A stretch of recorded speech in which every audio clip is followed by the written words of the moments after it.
Another day, another basketball stories na naman ang pagkikwentuhan natin. At ngayon nga yung pag-uusapan natin ang balitang latest update sa pagkuha ng Lakers kay Lauri Markkanen at ang balitang pagkuha ng Golden State Warriors kay Coby White. Pinagdedebatihan na nga ng mga fans ng Los Angeles Lakers kung nararapat nga ba na kunin ng kanilang front office si Lauri Markkanen sa pamamagitan ng isang trade ngayong offseason nitong magkaroon ng magagandang performance sa mga laro ng Finland sa Eurobasket. Marami nga dito ang nagsabi na kailangan na nga nila itong kunin bilang bagong katandem ni Luka Doncic sa mga susunod na taon. Mas nababagay nga daw itong kaduo ni Luka kumpara kay Austin Reeves na masyadong nag-struggle at nagiging inconsistent pagdating sa playoffs. Ngunit kahit man nga gustuhin ng Lakers na kunin si Markkanen ay hindi pa rin nga ito magiging madali since bukod nga sa pagkakaroon nito ng malaking kontrata ay kakailanganin rin naman nga daw ng Lakers na gumawa ng at least isang 3-team trade para lamang maisagawa ito.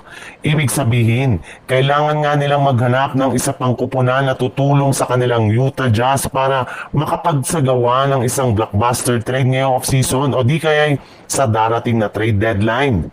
Sa ngayon nga ay ang Atlanta Hawks ang pinakamalapit na team na posibleng tumulong sa kanilang subalit kailangan pa nila dito itong kausapin sa lalong madaling panahon. Sa ibang balita naman, mismong si Jonathan Kuminga na nga ang nagsabi na gusto na nga daw talaga niya na umalis sa Golden State Warriors at pangunahan ng isang kupunan next season.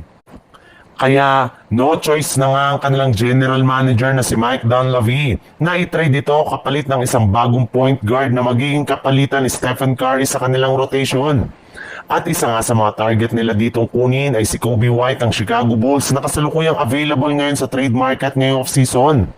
Wala na rin naman nga daw pong balak pa si Kuminga na maglaro sa lineup ng Warriors kaya no choice na nga ang kanilang front office kundi tuluyan na siyang i-trade upang sa ganon ay mapakinabangan pa nila ito at makakuha sila ng bagong player na tutulong kina Jimmy Butler at Stephen Curry next season.